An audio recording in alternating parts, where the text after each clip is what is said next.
sportif, performance, notoriété, un corps, une âme, un esprit.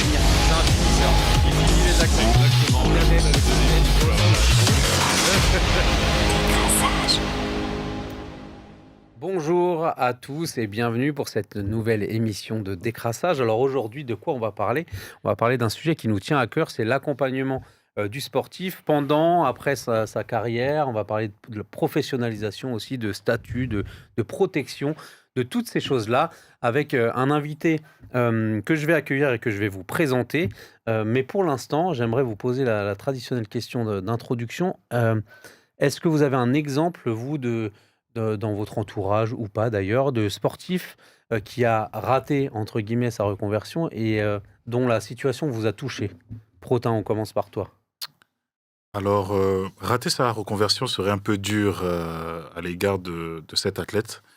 Mais j'ai été très touché par une athlète qui est issue de du même département que moi, hein. Je suis girondin. Et Tu l'as casé, oui. oh, oui, il fallait, c'est important.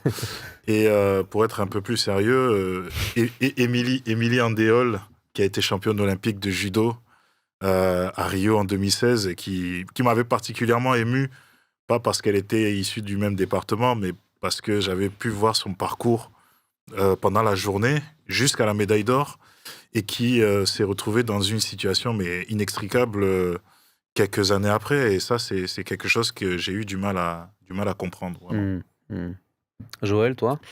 Eh ben moi, je pense à mon ami footballeur Pascal Berenguer, qui a fait plus de 500 matchs dans l'élite professionnelle et qui a arrêté sa carrière à Tours et qui s'est reconverti comme directeur sportif alors qu'il n'était pas fait pour ça, pas bien accompagné pour ça. Et en fait, il a fait un burn-out après.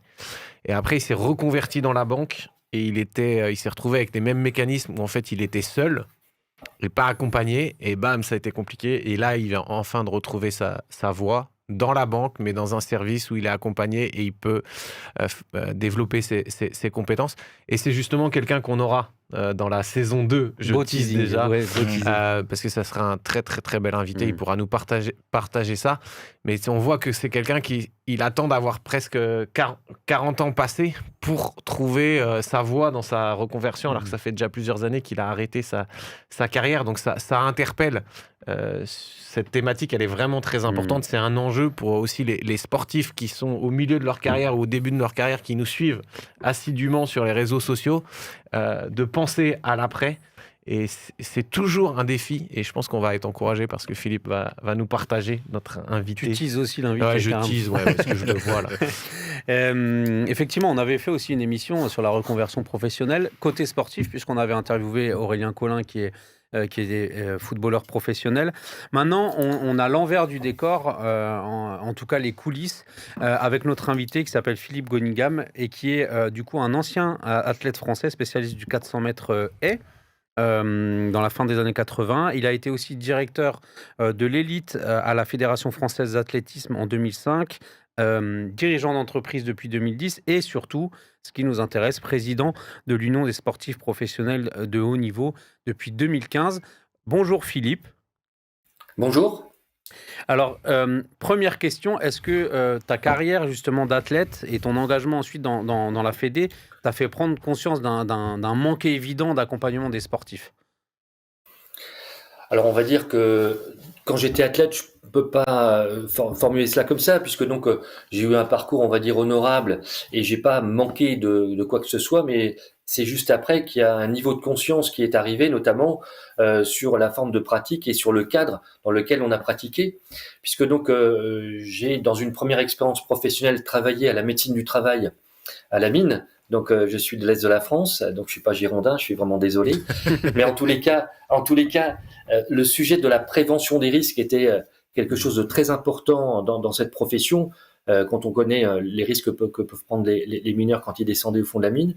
Et puis le deuxième, qui était plutôt un choc, était celui de ma présence à la Caisse régionale d'assurance maladie dans les années, on va dire 95, dans les années 95, 1995, où donc j'ai pris conscience du cadre qui était imposé dans les branches professionnelles comme le bâtiment, où clairement, sur des métiers déterminés, on avait une vision très précise des risques auxquels étaient soumis ces salariés, et à partir de là se déclenchait tout un processus de prévention pour éviter que ce soit l'accident ou la maladie.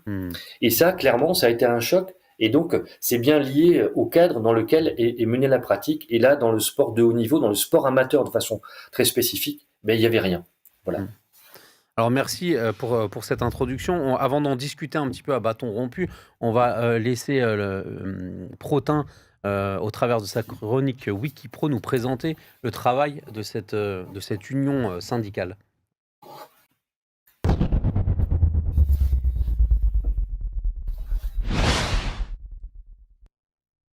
Alors, comme il a été dit tout à l'heure, Philippe est président de l'Union nationale des sportifs de haut niveau. Et dans cette rubrique, je vais présenter donc cette union-là, donc qui est une union syndicale, et qui a pour principal objet une meilleure prise en compte de la transition des sportifs de haut niveau, dans leur après-carrière notamment, ce qui nécessite une meilleure anticipation de cette après-carrière-là. Donc l'Union est particulièrement impliquée dans le déroulement du cursus menant au diplôme d'université de management de carrière de sportifs professionnels, mais de manière concrète, l'Union a mis en place un ACC. L'ACC, qu'est-ce que c'est ? C'est un appui conseil carrière à destination des athlètes et des entraîneurs professionnels de plus de 23 ans et ayant un contrat professionnel de plus de 2 ans. Et cet ACC consiste en la réflexion et la mise en œuvre d'un nouveau projet professionnel, la structuration de l'après-carrière soigneusement construit et aussi la mise en œuvre du nouveau projet professionnel. Le cheval de bataille de l'Union nationale des sportifs de haut niveau concerne la réforme des retraites des sportifs de haut niveau.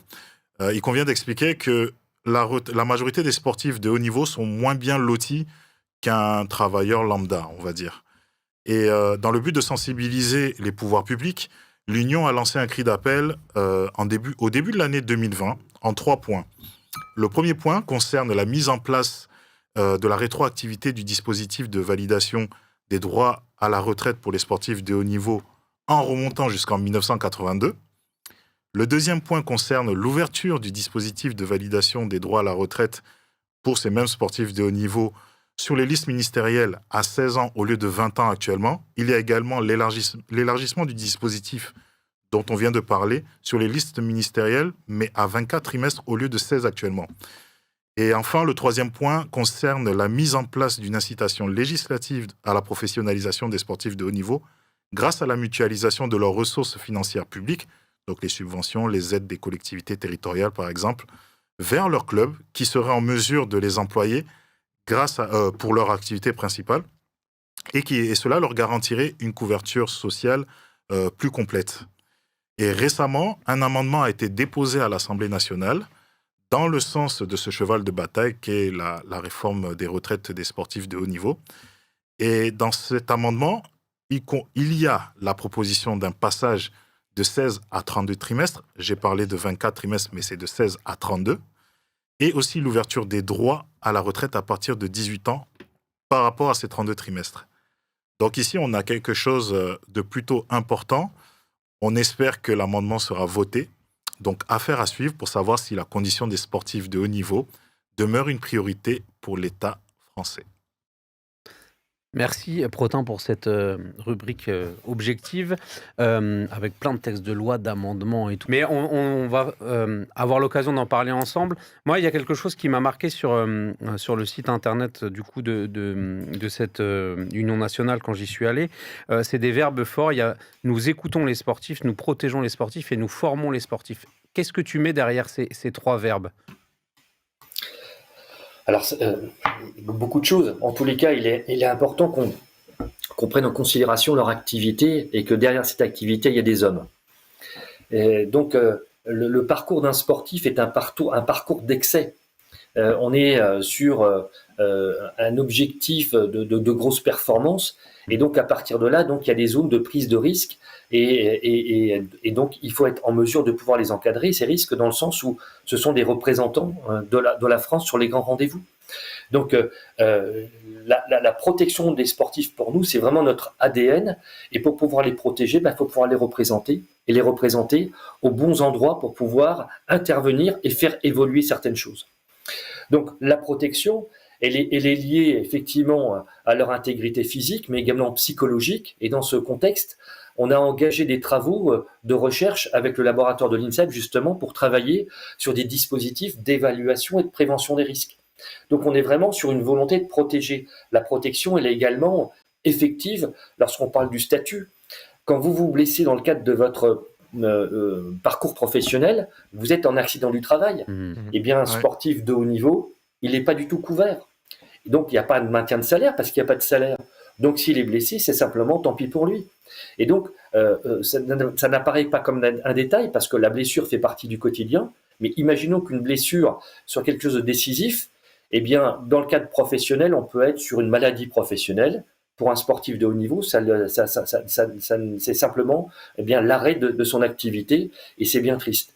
Donc, c'est vraiment un vrai travail de reconnaissance de l'activité dans un cadre qui existe déjà, qui est celui du droit du travail.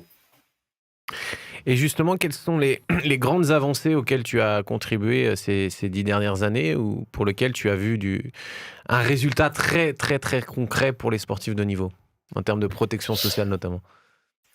Alors, c'est pas moi qui ai fait les avancées, c'est notre syndicat. Donc, il y a eu un travail collectif. Et vous savez, si vous êtes issu des sports collectifs, que pour marquer un but, il faut une passe. Donc, c'est pas moi qui suis allé chercher les choses, mais en fait, donc il y a une vraie équipe qui a travaillé. Et je dirais que la première étape a été d'abord la constitution du syndicat en 2015. On apparaît, on va dire, sur le strapontin des négociations de la loi d'évolution en 2015, novembre 2015, parce que on est dans les sports individuels. On était auditionné au ministère un tout petit peu avant, sans être syndicat, mais par nos parcours et par l'expérience qu'on a menée sur certaines expériences à la fédération ou ailleurs. Et donc, j'avais bien compris que pour pouvoir soutenir nos propositions, il fallait créer un syndicat. Il fallait pouvoir être en face du législateur. C'est ce qu'on a fait. Donc, en 2015, on crée cette organisation, ce qui nous permet d'être dans la boucle de la négociation en novembre. Et donc, la première avancée est celui de ces premiers points de retraite. Pardon, je parle des points de retraite, mais plutôt de la problématique de l'accident du travail.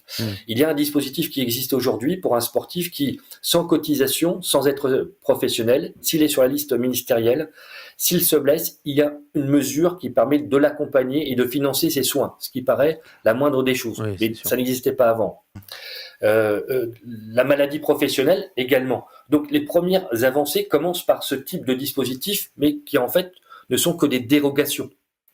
Pour nous, ce qui va être important, et c'est la suite du travail qu'on effectue, c'est que concrètement, les mesures qu'on a évoquées sur la retraite et qui correspondent à des cotisations, ou plutôt à des trimestres de cotisations sans cotiser en fait, puisqu'ils ne sont pas salariés, c'est effectivement une avancée, mais malheureusement, on est toujours sur des régimes dérogatoires. Or, et vous l'avez très très bien évoqué tout à l'heure, notre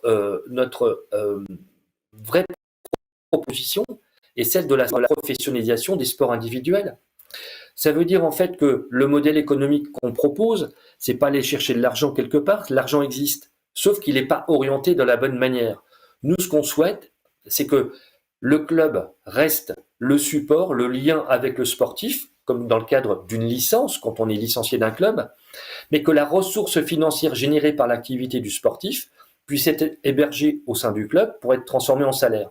Ce qui règle, on va dire, l'ensemble des problématiques de cotisation retraite, de maternité, d'assurance, prévoyance, etc. Donc, l'idée, c'est pas simplement, on va dire, de trouver des mesures, c'est simplement de rentrer dans un cadre, on va dire, légal qui existe, qui est celui du droit du travail. Et donc, tu veux nous dire, Philippe, qu'un pays comme la France, pays syndicaliste, a attendu 2015 pour avoir un syndicat qui défende les droits des sportifs de haut niveau. J'imagine qu'il y avait, les footballeurs étaient peut-être mieux lotis. Est-ce qu'il y avait d'autres exceptions, d'autres choses qui existaient? Enfin, 2015, on hallucine, quoi. Enfin, quelque part, en tant que grande nation du sport. Enfin, on prétend être une grande nation du sport.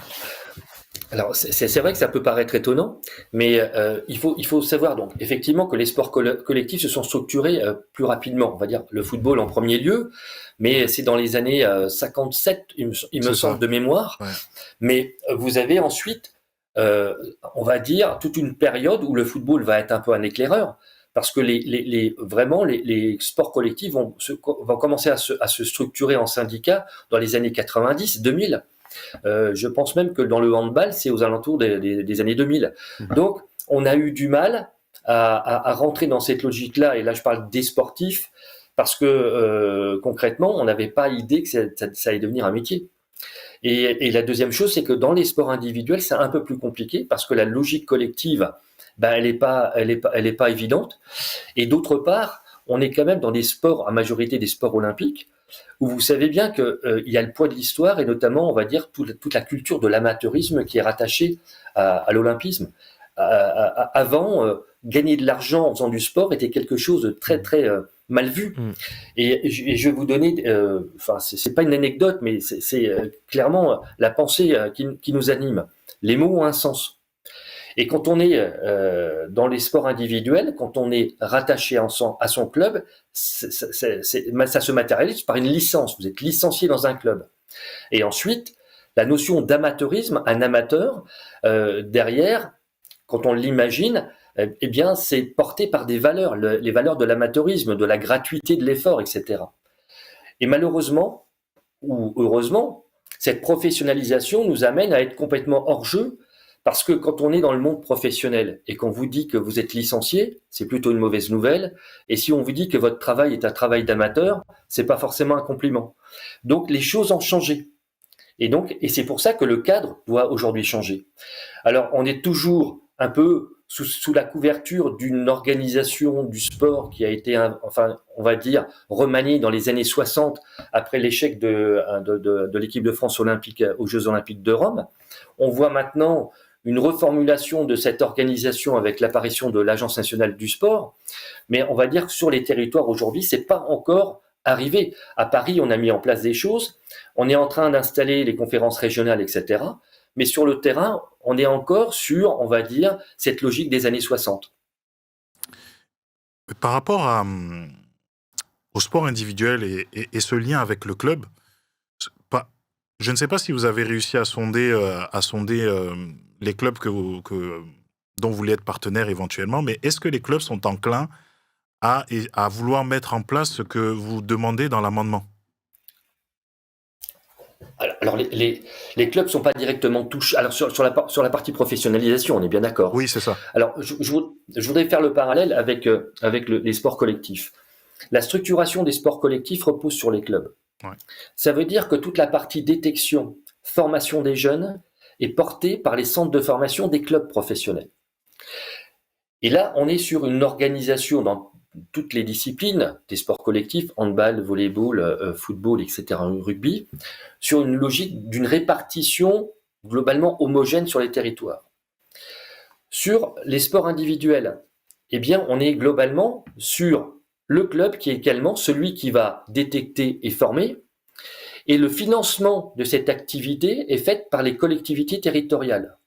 Malheureusement, le sportif, quand il va commencer à être performant, il va sortir, on va dire, de ce schéma pour rentrer dans des pôles d'excellence, des pôles espoir ou des pôles France, pour rejoindre dans certaines disciplines, dans la majorité des disciplines, l'INSEP.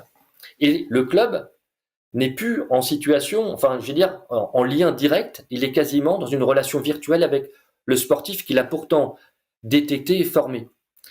Je suis en train de vous dire que on n'est pas sur le même schéma, et ensuite sur le modèle économique, c'est pire, puisque un club dans un sport collectif qui a détecté et formé, dans le cadre des transferts, obtient un pourcentage du travail qu'il a effectué, puisqu'il va être rétribué. Ouais. Dans les sports individuels, eh bien, ceux qui ont financé, je parle d'abord des collectivités territoriales, et ceux qui ont fait le job, les clubs, eh bien, ils n'ont rien. Ils voient leurs sportifs partir, parce qu'au terme, ils vont être attirés par des clubs globalement dans la région parisienne, ou des clubs plus huppés, mais sans contrepartie. Et ça, c'est un modèle qui ne peut pas tenir, et vous allez regarder que sur les territoires, eh bien, il y a l'absence de certaines disciplines, parce que ce n'est pas tenable. au final, le cœur de ton travail, est-ce que c'est d'aller en direct avec des athlètes pour leur expliquer le travail, pour qu'ils puissent adhérer au syndicat et puis bénéficier d'un certain nombre de choses, ou c'est un travail plus de fond auprès des fédérations, auprès des collectivités territoriales? Enfin, j'ai même pas idée de combien il peut y avoir d'interlocuteurs différents. Eh bien, écoute, tu viens quasiment de le résumer. On est en contact direct avec les sportifs pour régler leurs problématiques, parce que quand ils viennent, c'est qu'ils ont un problème. Et on arrive à les accompagner sur cette logique de professionnalisation.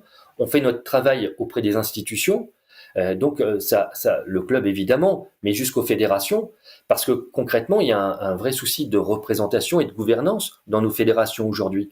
Parce que le sportif, de façon globale, n'est pas entendu. Il ne fait pas partie du tour de table. J'évoquais, puisqu'on est rattaché à la Fédération nationale des associations et syndicats sportifs, c'est-à-dire qu'on a une organisation qui regroupe l'ensemble des syndicats dans le sport. Donc, on est en face du football, du rugby, etc. J'ai mon collègue du handball qui dit on siège à la ligue professionnelle, on a 2 sièges, mais quand on parle, on nous écoute même pas, on n'est même pas dans les comptes rendus, parce qu'on n'a pas le poids nécessaire. Et pourtant, je dirais que s'il n'y a pas les joueurs, ça peut être compliqué que de pratiquer le handball. Donc je pense que on doit prendre un espace plus important dans la gouvernance du sport. On a des choses à dire. Alors c'est pas que des revendications, mais il faut prendre en considération, on va dire, la situation des sportifs et pas uniquement dans un souci de performance. Et justement, on a découvert il y a quelques années, parce qu'il y a un mythe qui a été cassé, on parle des Jeux Olympiques, on va accueillir les Jeux Olympiques à Paris 2024. On pense qu'un médaillé olympique, tout de suite, il va devenir riche et célèbre. Et en fait, on s'est rendu compte que la plupart, médaillés ou pas, vivaient en dessous de 500 € par mois. Est-ce que toi-même, à la fin de ta carrière, tu as été confronté à ces sommes-là? Et est-ce que tu as vu et accompagné des sportifs avec cette précarité? Et qu'est-ce que tu as vu qui a changé ces derniers temps grâce au rendez-vous que vous avez eu avec les différents gouvernements? Alors, tu as raison, un médaillé olympique va obtenir une prime. Donc, voilà, donc je pense que c'est 65 000 € à Tokyo pour celui qui va gagner. Donc voilà, mais c'est loin d'être une somme qui permet de préparer l'avenir. Mais en tous les cas, bon, ça a le mérite d'exister. Mais la notion de précarité, elle existe. Alors déjà, quand on parle de précarité, c'est de façon temporelle.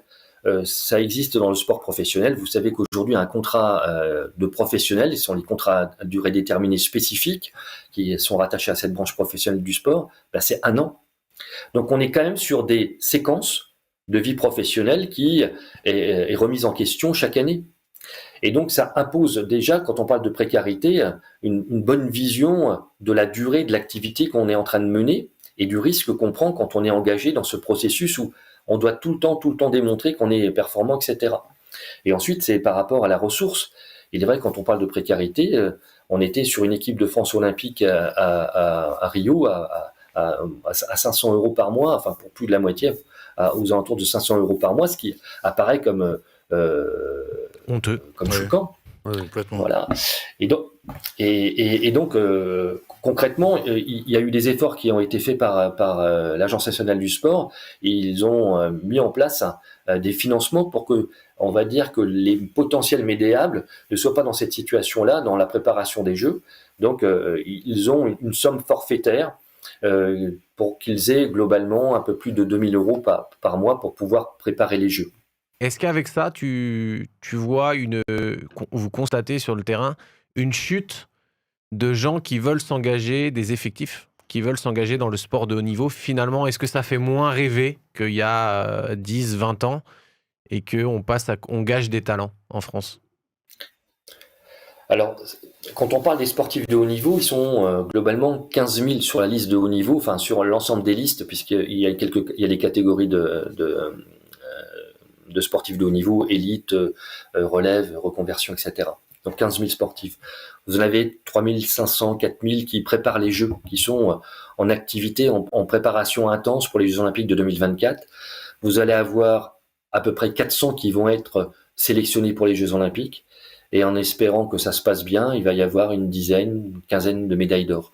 Là, je vous parle, on va dire, des moyennes qu'on a pu identifier sur les 4 dernières Olympiades. On va parier sur le fait qu'on joue à domicile, ça puisse transcender. Donc voilà globalement en volume de population qu'on a.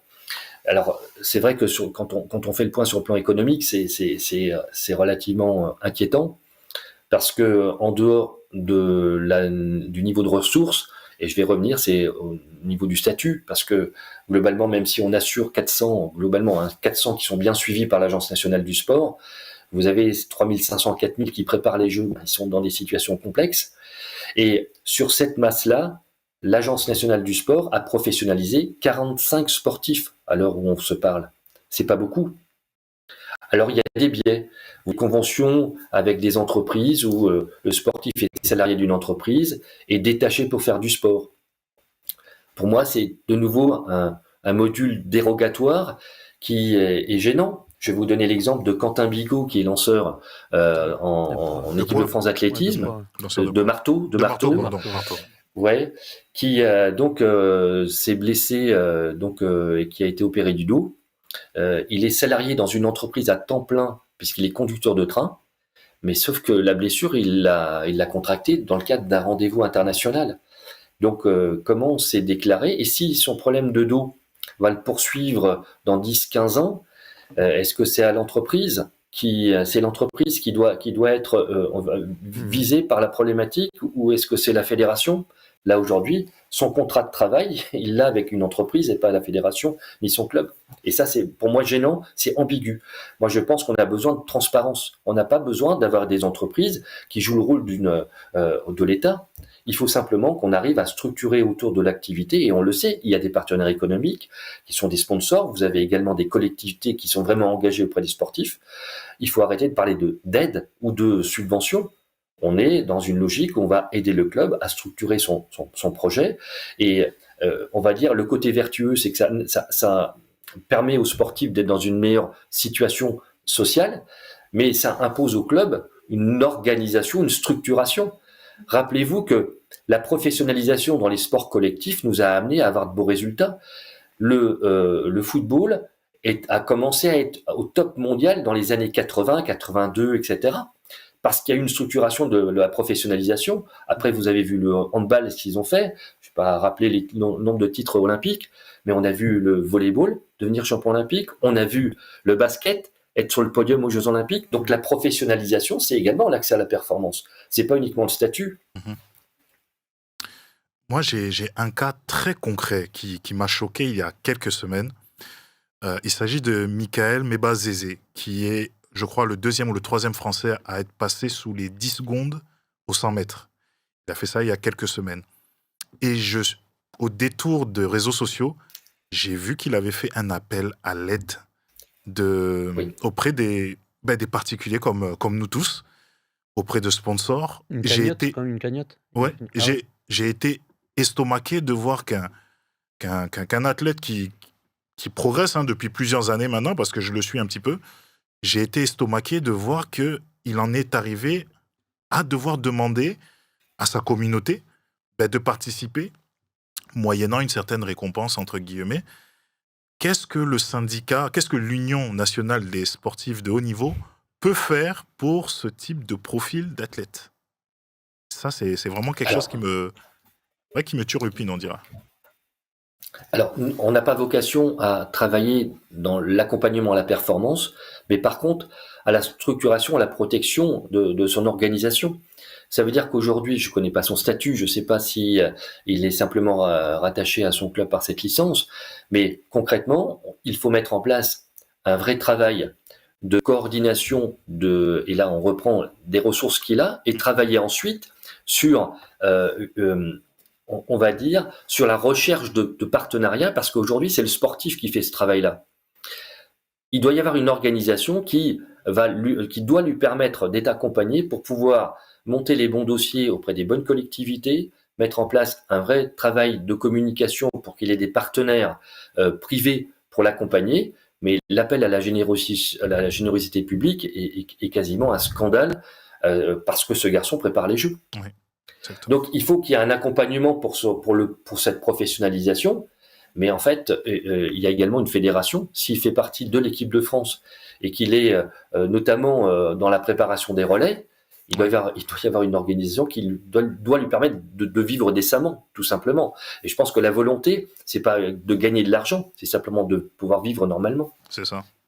Quand tu vois les situations, peut-être la loi des réformes des retraites et tout ça, le temps que ça prend, est-ce que tu te dis qu'est-ce que j'ai fait à m'embarquer là-dedans en 2015? J'aurais dû rester sous la couette.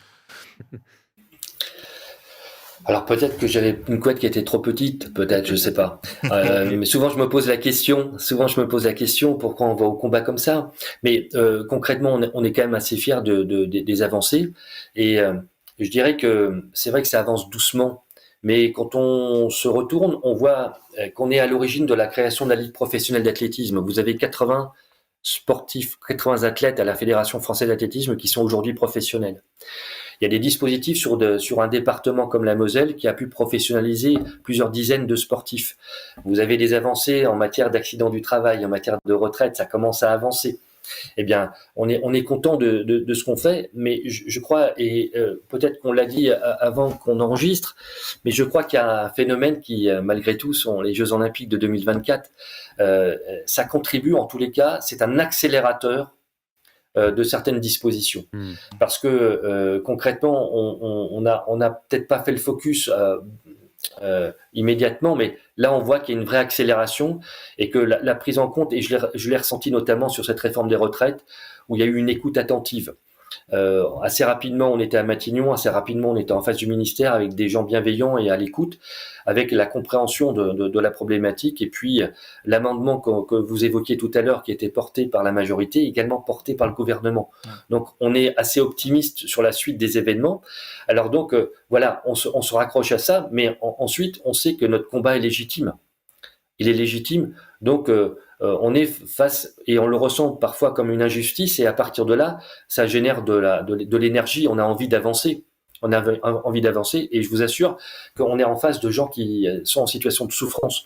Donc on ne va pas se poser la question, alors de la couette ponctuellement, mais il faut qu'on y aille, il faut qu'on relève les manches, et il faut vraiment être, on va dire, solidaire dans la démarche qu'on est en train de mettre en œuvre, parce qu'on a des jeunes en souffrance en face de nous.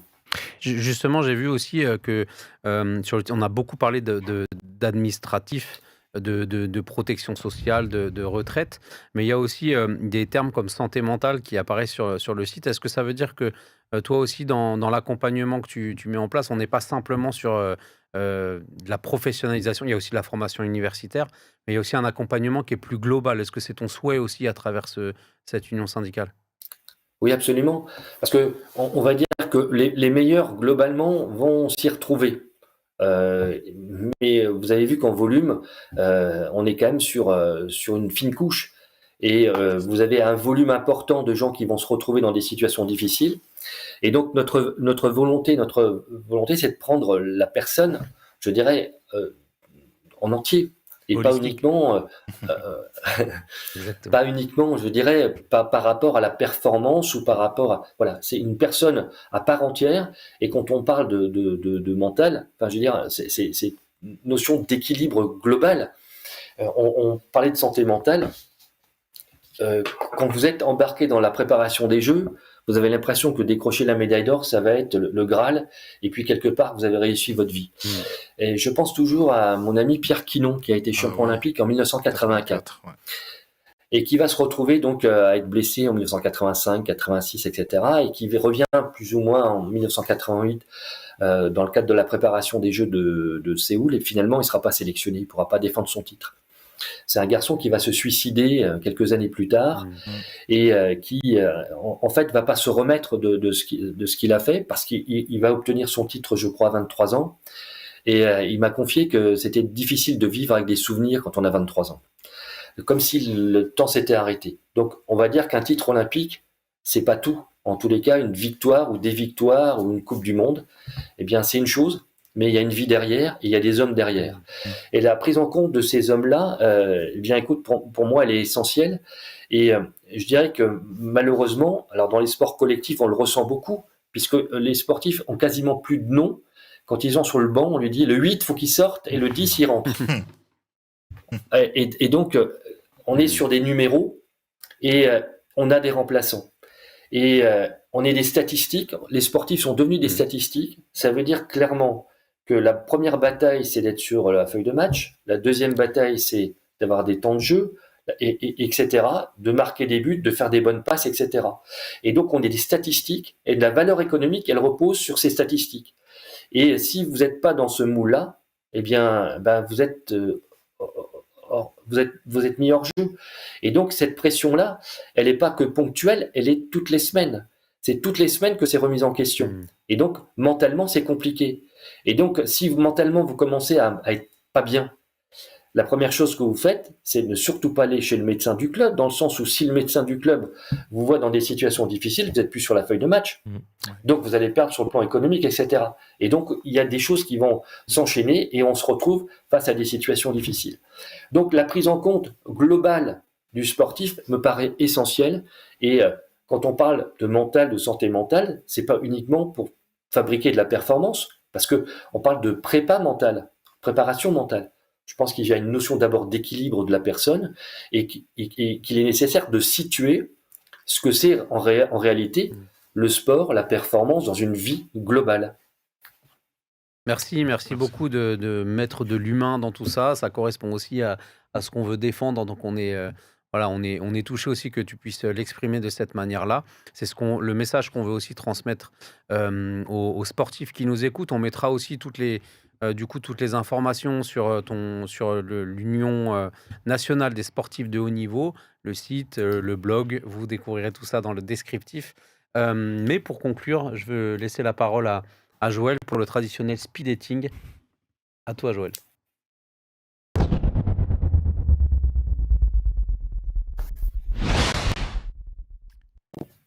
Merci beaucoup Philippe pour cette introduction en parlant de prendre le sportif dans son entièreté, dans sa globalité. La vision holistique, la vision que l'on défend chez Décrassage, semaine après semaine. Et quand on entend ce que tu as partagé, on voit que ça se complète, les émissions se complètent les unes avec les autres, la notion de confidentialité chez les médecins, d'avoir un médecin peut-être en dehors du club, un ostéo, tout ça révèle un concept aussi qui va pas nuire à la carrière, parce que malheureusement, en faisant tout dans le club, des fois, il y a des gens qui ne sont pas bien intentionnés, pas bienveillantes.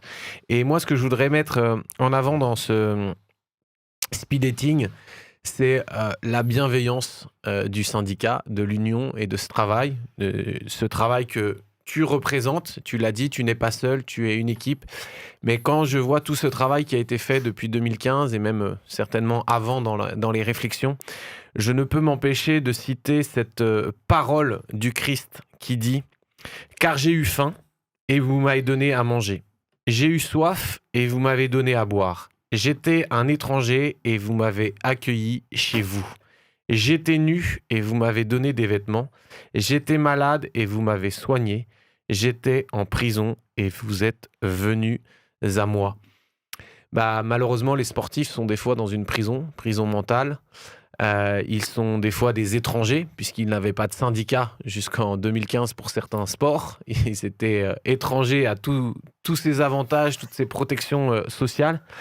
Et pour moi, c'est comme ça que je vois votre rôle et ton travail. Il y a répondre à cet appel du Christ, de pourvoir aux gens, parce que Jésus va dire, mais quand les disciples vont lui poser, quand est-ce qu'on a fait ça? Et il dit, toutes les fois vous avez fait ça au plus petit d'entre nous. C'est comme si vous l'aviez fait à moi.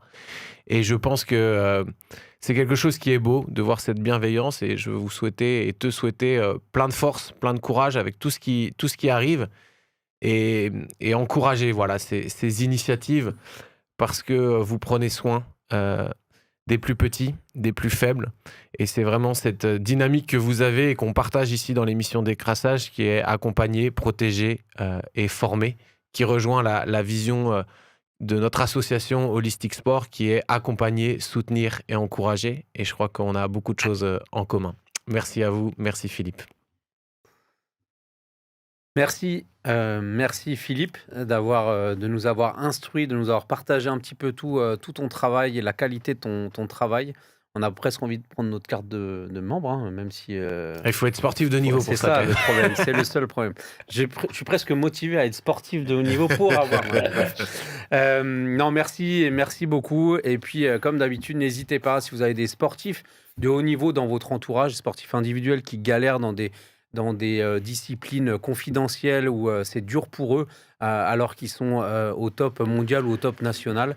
N'hésitez pas à partager cette émission et ce travail pour qu'ils puissent aussi trouver des réponses. Merci à vous. On se donne rendez-vous dans 15 jours pour une nouvelle émission pleine de belles choses. À plus.